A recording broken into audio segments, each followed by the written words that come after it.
بسم اللہ الرحمن الرحیم. شروع اللہ کے نام سے جو بڑا مہربان اور رحمت والا ہے. میرے محترم محقق فاضل اور مورخ جناب شملناتھ پانڈے صاحب اور میرے محترم اور مخلص دوست اکشے برہمچاری صاحب اور حضرات، آج میں جلسوں کی تاریخ میں، کانفرنسوں کی تاریخ میں اور ایسی مجلسوں کی تاریخ میں ایک نئی روایت قائم کرنا چاہتا تھا جس کو ہماری مذہبی اصطلاح میں بدعت کہہ سکتے ہیں. وہ یہ کہ اتنی اچھی تقریریں کی گئیں اس جلسے میں اور اتنی سچی باتیں اتنے اچھے طریقے پہ کہی گئیں کہ صدارت کی تقریر نہیں ہونی چاہیے، اور یہ زیادتی ہوگی، حق تلفی ہوگی، ناانصافی ہوگی، اور میں یہاں تک کہہ دوں کہ یہ خود غرضی ہوگی کہ اس کے بعد ایک لمبی چوڑی تقریر کی جائے. میں بالکل اس کے لیے تیار تھا اگر ہمارے عزیز، ہمارے قابل فخر عزیز مسعود حسن عثمانی نے یہ تمہید تقریر نہ کر دی ہوتی اور آپ کو یہ آپ سے وعدہ نہ کر لیا ہوتا کہ میں کچھ کہوں گا. تو میں آپ کو یقین دلاتا ہوں کہ میں بہت سچائی کے ساتھ اور اپنے ضمیر کی آواز کے کو لبیک کہتے ہوئے میرے کانشنس سے جو صدا اس وقت نکل رہی ہے اور میرے دل و دماغ پر جو اثر ہے اس کے اثر سے میں صاف کہہ دیتا کہ میں اس وقت ناانصافی سمجھتا ہوں، حاضرین کی بھی ناانصافی سمجھتا ہوں، معززین مقررین کو نہیں کہتا ان کی سطح بلند ہے، حاضرین ساتھ ناانصافی سمجھتا ہوں اور خود غرضی سمجھتا ہوں اور ایک طرح سے انانیت ایگوئزم سمجھتا ہوں کہ میں اس کے بعد کوئی تقریر کروں. میں تقریر کی ضرورت نہیں ہے. یہ میں آپ کو بتا دوں نفسیات کے مطالعے اور جلسوں میں شریک ہونے کے بعد کہ جب زیادہ تقریریں کی جاتی ہیں تو بھی سب باتیں یاد نہیں رہتی. اور عربی کا جملہ ہے کہ ان کثیر کلام ینسی بعضہ بعضا، لمبی چوڑی بات جو ہوتی ہے وہ کچھ بھلا دیتی ہے، بہت سی ضروری باتوں کو بھلا دیتی ہے. اس لیے میں اس پر بالکل تیار تھا اور میں فخر کرتا اس پر، سعادت سمجھتا اپنی اور اپنے ضمیر کی آواز کے گویا اس کی قدر سمجھتا کہ میں اس وقت بغیر تقریر کیے ہوئے میں یہاں سے چلا جاتا اور آپ حضرات کو یاد دیتا کہ آپ بھی تشریف لے جائیں. لیکن کچھ مولانا آزاد کی نسبت سے مجھے شرم آتی ہے کہ میں ان کے بارے میں کہوں. میں فخر سے نہیں کہتا لیکن ایک واقعے کے طور پر کہتا ہوں کہ اس نسل میں شاید کم ہی لوگ یہ بتا سکیں کہ وہ مولانا آزاد سے اتنی بار ملے ہیں جتنا مجھے یہ فخر حاصل ہوا ہے. اور اس کی کئی وجوہ ہیں. کچھ خاندانی تعلق بھی تھا، ہمارے بزرگوں سے ان کو تعلق تھا، پھر ہمارے ادارے ندوۃ العلماء سے ان کو تعلق تھا. وہ یہاں رہے ہیں ندوے کے نائب ایڈیٹر، اسسٹنٹ ایڈیٹر کی حیثیت سے اسی گولہگنج کے محلے خاتون منزل میں. اور پھر ان کو دارالمصنفین سے بھی تعلق تھا جس کے سربراہ مولانا سید سلیمان ندوی، مولانا حسین اسلام ندوی تھے. اس کے علاوہ کچھ علمی ذوق اور اس وجہ سے کہ میرے والد صاحب بڑے مورخ تھے اور مولانا آزاد ان کے ماننے والوں میں تھے. بہرحال مجھے بار بار ان سے ملنے کا ان کی سعادت حاصل ہوئی اور فخر ہے میرے لیے کہ میں گنتا ہوں تو 10 بار تقریباً ملا ہوں گا. لکھنؤ میں 2-3 بار، دہلی میں 2-3 بار، سری نگر میں جب وہ احمد آباد جیل سے چھوٹ کر آئے تو وہاں، اور قاہرہ میں بھی. یہ مجھے فخر حاصل ہے کہ جب وہ قاہرہ سے گزر رہے تھے وزیر تعلیم کی حیثیت سے، پہلے دورے پر نکلے تھے، غیر ملکی دورے پر انگلستان جانا تھا، تو وہاں کی انڈین کمیونٹی نے جو ہمارے ہندو مسلمان بھائی تھے انہوں نے مجھ سے کہا، جو مجھ سے واقف تھے، کہ مولانا آج یہاں سے گزر رہے ہیں، ہم ان کو استقبالیہ دینا چاہتے ہیں، کم سے کم اپنے تعلق کا اظہار کرنا چاہتے ہیں، اپنی حب الوطنی کا، ان کی قدردانی کا. آپ چلیں گے؟ میں کیسے نہیں چلوں گا. میں گیا اور مجھے فخر حاصل ہے کہ اس پوری مجلس میں شاید وہ 90% یعنی 60 منٹ میں شاید 50 یا 55 منٹ مجھے سے بات کرتے رہے. میں صرف آپ سے چند منٹ آپ کے لوں گا. اردو کا ایک شعر ہے، میں چونکہ ادب کا بھی ایک طالب علم ہوں، یہ ایک ادبی المیہ ہے، ٹریجڈی ہے لٹریچر کی، کہ بعض شعر وہ اتنے بار پڑھے جاتے ہیں اور موقع بے موقع پڑھے جاتے ہیں کہ وہ اپنی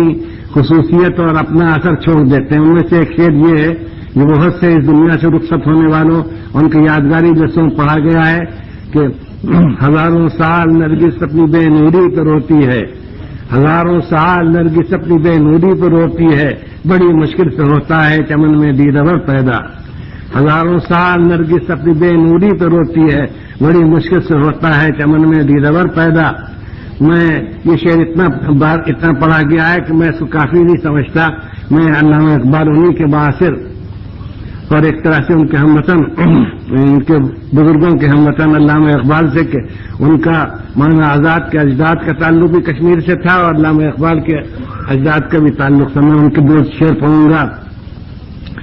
دوصد دانہ دری محفل سخن گفت، دوصد دانہ دری محفل سخن گفت، سخن نازک تر از برگے سمن گفت، دوصد دانہ دری محفل سخن گفت، سخن نازک تر از برگے سمن گفت، ولے بامن بگو آندید ورکیس، ولے بامن بگو آندید ورکیس کہ خارے دید و احوال چمن گفت، ولے بامن بگو آندید ورکیس کہ خارے دید و احوال چمن گفت۔ علامہ اقبال کہتے ہیں کہ 200 فرزانوں نے اور بڑے بال کھال نکالنے والوں نے اور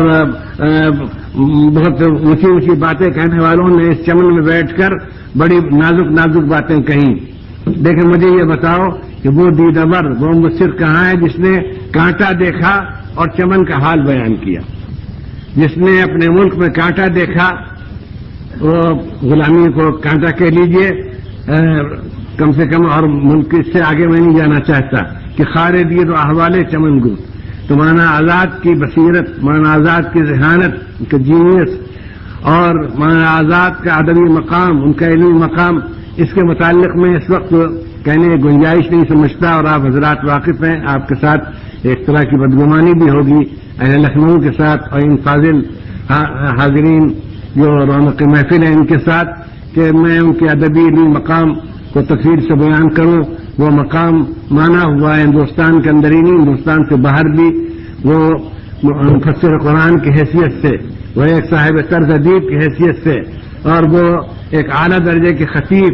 ایک سحر بیاں خطیب کی حیثیت سے، اور وہ الہلال جو سحر حلال بنا ہوا تھا ایک زمانے میں، اور ایک ڈبستہ تھا، ایک مدرسہ تھا جس کے حقیقی شاگردوں میں اور مجھ سے بدرجہ بڑھ کر دوسرے ادیب اہل قلم ہیں، اس کے متعلق میں کچھ نہیں کہوں گا، بہت کچھ لکھا جا چکا ہے، لکھا جاتا رہے گا۔ میں ان کے ایک خصوصیت بیان کرتا ہوں جس کا تعلق ہمارے زمانے سے بھی ہے اور ہمارے ان فاضل مقرروں کی تقریر کے موضوع سے بھی ہے، اور اس وقت کا جو مسئلہ ہے اس سے بھی ہے۔ وہ یہ کہ تاریخ میں ایسے بہت کم لوگ ملتے ہیں جو سچی باتوں تک پہنچ جائیں اور پھر ان سچی باتوں تک اخیر تک قائم رہیں۔ یہ میں تاریخ کے مطالعے سے، تاریخ کے اور تاریخ کا دو حصہ جو اشخاص سے، شخصیات سے تعلق رکھتا ہے، پرسنلٹیز سے، ہیروز سے، چیمپئن سے، ریفارمر سے تعلق رکھتا ہے، ان کی تاریخ کے مطالعے میں کہہ رہا ہوں کہ یہ ان دو چیزوں کا جمع ہونا بڑا مشکل ہوتا ہے۔ یا تو لوگ سچی باتوں تک، حقائق تک پہنچنے نہیں پاتے، یا پہنچ جاتے۔ لیکن مولانا آزاد کی خصوصیت یہ ہے کہ وہ ان سچی باتوں تک پہنچے اور ان سچی باتوں پر آخر تک قائم رہے۔ چنانچہ وہ اس حقیقت تک پہنچے کہ یہ ملک، جیسا کہ ہمارے فاضل مقرر بشمل ناتھ پانڈے جی نے بیان کیا کہ یہ ملک مختلف، خدا کا فیصلہ یہ ہے۔ میں آپ کے سامنے ایک مذہبی انسان کی حیثیت سے اور خدا اور اس کی کتابوں اور اس کے قوانین پر یقین رکھنے والے ایک حقیر مسلمان کی حیثیت سے میں کہتا ہوں کہ خدا کا فیصلہ لم یزل، اس کا لم یزلی فیصلہ یہ ہے کہ کچھ بھی ہو، اس ملک میں مختلف مذہبوں کے لوگوں کو رہنا ہے، مختلف تہذیبوں کو رہنا ہے، مختلف زبانوں کو یہاں پیدا ہونا ہے، اور یہ ملک ساری دنیا کے ممالک اور ان کا ایک، گویا یوں سمجھ لیے، میں عجائب خانہ نہیں کہتا، میوزیم نہیں کہتا، یہ اس کی توہین ہوگی، لیکن ان کا نمونہ ہوگا۔ اگر دنیا میں کسی مذہب کے، صرف مذہب کے اعمال و رسوم کو نہیں، اس مذہب کے دائرے میں رہ کر بڑی سی بڑی ترقی کو دیکھنا چاہتے ہو، علم کے دائرے میں رہ کر، کسی زبان کے دائرے میں رہ کر تم انسانی کمالات، ذہانت، فرزانگی اور اس کی عبقریت، اس کی جینیس کو دیکھنا چاہتے ہو تو بہت ملکوں میں پھرنے کی ضرورت نہیں، ہندوستان چلے جاؤ۔ یہ تقدیر الہی کا فیصلہ ہے، اور خدا کی تقدیر کو کوئی طاقت، کوئی سیاست، کوئی تنظیم، کوئی سازش، کوئی ذہانت، کوئی اتحاد بدل نہیں سکتا۔ یہ فیصلے خداوندی ہے اس ملک کے لیے، اور یہ اس ملک کے حق میں، اس ملک کے مفاد میں، اس ملک کے لیے قابل فخر ہے کہ خدا نے اس کو دنیا کی عظیم ترین ذہانتوں کا، دنیا کی عظیم ترین قوت ایجاد کا اور لیاقت اجتہاد کا، تصنیف و تالیف کا اور شاعری کا، بہترین شاعری کا، سب کا مرکز، اس کا مرکز بنانے کے لیے ہندوستان کا انتخاب کیا۔ اس لیے یہ بات چلی آ رہی ہے، سینکڑوں برس سے چلی آ رہی ہے، اور اگر تاریخ زیادہ گہرا مطالعہ کیا جائے تو ہزاروں برس سے چلی آ رہی ہے، اور یہ بات جب تک دنیا کی عمر قائم ہے اور یہ دنیا باقی ہے اس وقت تک قائم رہے گی، اس کو کوئی بدل نہیں سکتا۔ اور یہ بات میں اپنے عالمی سیاحت، دنیا کے مختلف ملکوں، امریکہ سے لے کر اور یہاں لنکا اور یہ جنوبی ایشیا کے ملکوں تک، اور وہاں عرب ملکوں، مراکش سے لے کر، اسپین سے لے کر، اور یہاں الجزائر اور ان سب ملکوں کو، سعودی عرب اور گلف، اس کا تو پوچھنا ہی کیا ہے، سب کو دیکھنے کے بعد کہہ رہا ہوں کہ ہندوستان، اگر آپ کو یہ دیکھنا ہو کہ اسلامی علوم میں بھی، میں یہاں وہ پراچین اور ماقبل تاریخ کی چیزوں کا ذکر نہیں کرتا، ہندوستان کے فخر کے لیے کہتا ہوں کہ آپ کو یہ دیکھنا ہو کہ عظیم ترین مصنف کہاں پیدا ہوئے، عظیم ترین شاعر کہاں پیدا ہوئے، ایسے نکتہ نواز اور نکتہ سنج اور نکتہ آفرین وہ ذہین کہاں پیدا ہوئے، اور زبانوں نے کیا ترقی کی اور کہاں تک وہ زبانیں پہنچی، اور یہاں سب سے بڑا ذخیرہ کتابوں کہاں، اسلامیاتی میں لے لیجیے کہاں پیدا ہوا، تو آپ کو ہندوستان ملے گا۔ اگر وقت ہوتا تو میں تفصیل اس کے بیان کرتا کہ آپ ہی کے قرب و جوار میں، اس لکھنؤ، اس کے قریب کے اضلاع میں ایسے مصنف پیدا ہوئے کہ جنہوں نے ایسی کتابیں لکھی، خود اسلام میں وہ اسلامی موضوعات پر، خاد اسلام کے دائرے میں، جو ترکی سے لے کر، میں علاوہ بصیرت کہہ رہا ہوں، ترکی سے لے کر کے وہ انڈونیشیا تک کسی ملک کو میں یہ دعویٰ، اس کو وہ دعویٰ نہیں کر سکتا، مصر دعویٰ نہیں کر سکتا، شام دعویٰ نہیں کر سکتا، عراق دعویٰ نہیں کر سکتا، اور جزیرۃ العرب دعویٰ نہیں کر سکتا کہ اس کے پورے 1200 سال 1300 سال کی پوری تصنیفات کی ڈائریکٹری موجود ہے، یہاں موجود ہے ہندوستان میں۔ یہاں ہندوستان میں کون سا علم کب آیا، اس میں کیا ترقیاں ہوئی، کیا ڈیولپمنٹ ہوئے، کیا کنٹریبیوشن ہے یہاں کے مسلمانوں کے، اور اس کے علاوہ یہاں کون کون سی بڑی شخصیتیں پیدا ہوئی۔ پھر شاعری میں آپ دیکھیے تو امیر خسرو آپ کو یہاں ملیں گے کہ ایران میں ان کا جواب، ان کے نظیر پیش کرنے سے قاصر ہے، اور پھر اردو زبان یہاں پیدا ہوئی جو یہاں کے مجموعی، قومی، نسلی، جغرافیائی ذہانت اور اتحاد کا وہ ایک مظہر ہے کہ اس کے اندر وہ چیزیں ساری سما گئی ہیں۔ اور اس کے علاوہ پھر اور کتنی خصوصیات ہیں۔ پھر یہاں ایک خاص چیز یہ کہ ایک نیا تجربہ پیش کیا گیا جو دنیا میں کم جگہ پیش کیا گیا ہے کہ شرافت کی بنیاد پر اور حب الوطنی کی بنیاد پر اور انسانیت کے احترام کی بنیاد پر اور فن کے اور کمال کی قدردانی کی بنیاد پر یہاں کس طریقے سے لوگ مل جل کر رہے ہیں، جن کے چند واقعات ہمارے پانڈے جی نے آپ کو سنائے۔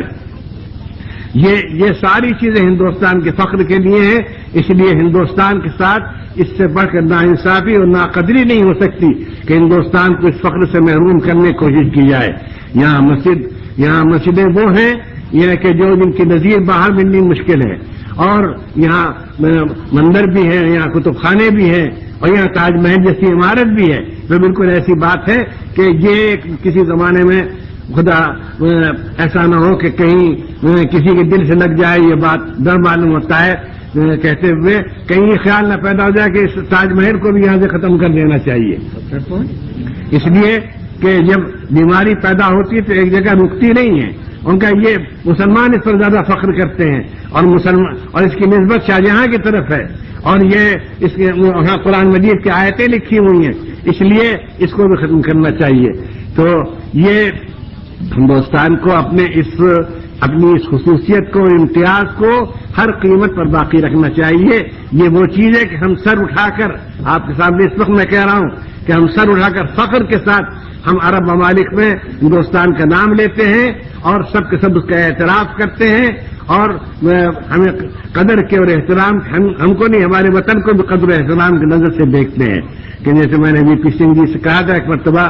ویسے ہی واقعہ پیش آیا کو کہنے کا جی نہیں چاہتا. میں نے کہا وی پی سنگھ جی اس وقت میں وزیر اعلیٰ تھے، چیف منسٹر سے، میں نے کہا آپ ہمیں باہر کے ملکوں میں جانے کے قابل رکھیے، اتنی مہربانی کیجیے کہ ہم باہر جا سکیں. وہ آل ورلڈ اسلامک لیگ سب سے بڑا آرگنائزیشن ہے، اس کا میں فاؤنڈر ممبر ہوں اور مجھے بارہا صدارت بھی کرنے کا فخر حاصل ہوا ہے. اسی زمانے میں وہاں سے میرے نام دعوت نامہ آیا. سارے سفر کے انتظامات سرکاری سطح پر، اعلیٰ سے اعلیٰ سطح پر ہوتے ہیں. میں نہیں گیا کہ اگر مجھ سے پوچھا گیا کہ مراد آباد میں کیا ہوا تو معاف کیجیے گا، نام نہیں لینا چاہتے تو میری زبان پر بے اختیار نام آ گیا، خدا معاف کرے. میں نے کہا کہ اگر مجھ سے پوچھا جائے گا کہ مراد آباد میں کیا ہوا تو میں جھوٹ بول نہیں سکتا، سچ کہہ نہیں سکتا. جھوٹ بول نہیں سکتا، سچ کہہ نہیں سکتا. پھر کیا کروں؟ اس سے مجھے یہ آتا. اور پھر آج آپ کے سامنے کہہ رہا ہوں کہ رابطہ عالم اسلامی، یہی آل ورلڈ اسلامک لیگ کا ابھی جلسہ 10 جنوری سے ہو رہا تھا، اور میں نے معذرت کا خط لکھ دیا، اور میں 9 جنوری 8 جنوری سے لے کر اور 11-12 جنوری تک میں دہلی میں رہا. اس کی گواہ ہمارے پانڈے جی بھی ہیں، ان کے دولت خانے پر بھی ہم جمع ہوئے. ایک برہمچاری جی بھی تھے اور بہت سے مذہبی پیشوا اور بڑے بڑے ہندوستان کے نامور لوگ تھے. تو میں آپ سے کہتا ہوں کہ اس پر آپ کو فخر کرنا چاہیے. میں کتنے آدمیوں کے نام لوں کہ جو ہندوستان میں پیدا ہوئے، ان کی نظیر، اور میں اس میں کہنے میں کوئی حل نہیں سمجھ لیے کہ اللہ ساری دنیا کا پیدا کرنے والا ہے اور سب اس کے لیے سب برابر ہیں اور اس کا کسی سے رشتہ نہیں ہے. وہ اس نے ایسے لوگ یہاں پیدا کیے ہیں کہ جن کا فیض، جن کی شعاعیں، جن کی روشنی یہاں سے لے کر ترکی کے آخری حدود تک اور دنیا اسلام کے آخری حدود تک پہنچی ہے. سب نے مانا ہے اور ان کو اپنا پیشوا سمجھا ہے، ان کے کمال کا اعتراف کیا ہے. بس میں آپ سے عرض کرنا چاہتا ہوں، مولانا آزاد کی ایک بہت ساری خوبیوں کو اپنی جگہ رکھ کر میں ان کی صرف 2 چیزوں کا جن کا اس وقت خاص تعلق ہے موجودہ حالات سے، اس کا ذکر کرتا ہوں. اسی پر ختم کروں گا کہ سچائیوں کو پا جانا اور سچائیوں پر جمع رہنا یہ بہت کم ہوتا ہے، اور دنیا کی اصلاحات، ریفارمس، اور دنیا کو خطرے سے، دنیا کو خودکشی کے خطرے سے، دنیا کو ہلاکت اور فنا کے خطرے سے بچانے میں ان 2 خوبیوں کا بہت بڑا دخل ہے. اگر آپ تاریخ کا تجزیہ کریں گے، انالائز کریں گے، تو آپ کو معلوم ہوگا کہ ان لوگوں نے بچایا جنہوں نے سچائیاں پالی، پکڑ لیا ان کو، اور ان پر اخیر تک قائم رہے. اور وہ سچائیاں کیا ہیں؟ وہ 3 ہیں. گاندھی کی زبان میں کہوں گا سیکولرزم اور ڈیموکریسی، نان وائلنس. نامذہبیت یعنی کہ یہ ایک ہی مذہب کا ملک ہے نہیں، نامذہبیت، عدم تشدد اور جمہوریت. یہ 3 چیزیں ہیں جن کے مولانا آزاد قائل تھے اور قائلی نہیں، اس کے داعی و مبلغ تھے، اور اس پر آخر تک جمے رہے. اور پھر آخر میں یہ بات کہہ کر اپنی بات ختم کرتا ہوں. بہت وقت ہو چکا ہے کہ میں نے اندرا جی سے لے کر آخری پرائم منسٹر تک کی بات لکھی. جب یہ قصہ شروع ہوا میں نے کہا کہ تاریخ ایک سویا ہوا شیر ہے، اس کو جگائیے نہیں. ہوشیار شکاری جب جاتا ہے اور وہ شیر کو سویا ہوا دیکھتا ہے تو نکل جاتا ہے اور شکار کرتا ہے. اگر اس کو جگا دے تو وہ شیر اس کو شکار کر لے گا، بجائے اس کے کہ وہ شکاری کسی اور کو شکار کرے. تاریخ ایک سویا ہوا شیر ہے، اس کو سوتے رہنا چاہیے. اور دوسری بات میں نے کہی تھی کہ تاریخ کو الٹا سفر نہیں کرانا چاہیے، تاریخ کو آگے بڑھانا چاہیے، اور ملک کو الٹا سفر نہیں کرانا چاہیے. یہ ملک کو الٹا سفر کرایا جا رہا ہے. جتنا وقت صرف ہوا ہے اس بات کے ثابت کرنے میں اور تحقیق میں اور پروپیگنڈے میں اور کوشش میں، یہ سارا وقت صرف کیا جا سکتا تھا ملک کو آگے بڑھانے میں، لیکن یہ سب ملک کو پیچھے کو لے گیا. افسوس یہ کہ اس میں کامیابی ہوئی کہ ملک پیچھے کی طرف چلا گیا، اور بہت سے لوگ ان پر ہر وقت یہ خیال طاری ہے اور سوار ہے کہ یہ ہونا چاہیے اور یہ غلط ہوا تھا، یہ غلط ہوا. یہ اگر یہی شروع ہو گیا تو میں نام نہیں لیتا ان فرقوں کا کہ جن کی عبادت گاہیں بدلی گئیں اور تاریخ سے ان کا ثبوت دیا جائے. تو یہی کام ہوتا رہے گا کہ میں پہلے اس کو درست کرو، پھر اس کے بعد دوسرا ایک فرقہ کھڑا ہوگا کہ ہماری بات کہیں ہم کو واپس کرو، پھر تیسرا فرقہ کھڑا ہوگا. اس کے بجائے بنا لو، تمہیں خدا نے زمین دی ہے، تمہیں رقبہ دیا ہے، مٹی دی ہے، اس کا مساڑا دیا ہے، کارخانے قائم کرو، 50 بنا لو، 100 بنا لو، لیکن یہ تاریخ کو الٹا سفر نہ کراؤ. بس میں آپ حضرات کا شکر گزار ہوں کہ آپ محض تعدادی میں نہیں، محض اس میں کوانٹٹی میں نہیں بلکہ کوالٹی میں میں چہروں کو پہچانتا ہوں، اشخاص سے واقف بھی ہوں کہ آپ جس طبقے سے تعلق رکھتے ہیں اور آپ کے جو مشاغل ہیں اور آپ کے جو ذوق ہیں، سب کو آپ نے نظر انداز کر کے یا ان کو قائم رکھتے ہوئے آپ اس جلسے میں تشریف لائے. اور میں اس میں معذرت کی ضرورت نہیں سمجھتا کہ آپ کے کان میں جو تفصیلیں پڑھی، آپ کے علم میں جو حقائق، تاریخی حقائق، علمی حقائق اور صحیح مذہبی اخلاقی تعلیمات جو آپ کے سامنے آئیں، اس کے بعد کسی عذر کی، جلسے کے داعیوں کو، منتظمین کو عذر کی ضرورت نہیں ہے، بلکہ ایک طرح سے آپ حضرات کے یہ وقت کہا جا سکتا ہے کہ بالکل ضائع نہیں ہوا، زیادہ صرف ہوا لیکن ضائع نہیں ہوا. میں ان الفاظ کو ختم کرتا ہوں اور آخر میں خاص طور پر افسوس ہے کہ گورنر صاحب اپنی مصیبت میں گزر چلے گئے. میں ان کے آنے کا بھی شکریہ ادا کرتا، لیکن میں شمنات پانڈے جی کے شکریہ ادا کرتا ہوں کہ وہ کل سے تشریف لائے ہوئے ہیں اور یہاں اتنی دیر بیٹھے اپنی پیرانہ سالی کے باوجود، اور ایسی محققانہ اور ایسی مبصرانہ تقریر فرمائی. ایک برہمچاری شکر گزار ہوں میں جلسے کے منتظمین کی طرف سے، اور آپ کے شکر گزار ہوں کہ نہایت سکون کے ساتھ، بلکہ توجہ اور رغبت کے ساتھ، قدردانی کے ساتھ آپ بیٹھے اور آپ نے سنا.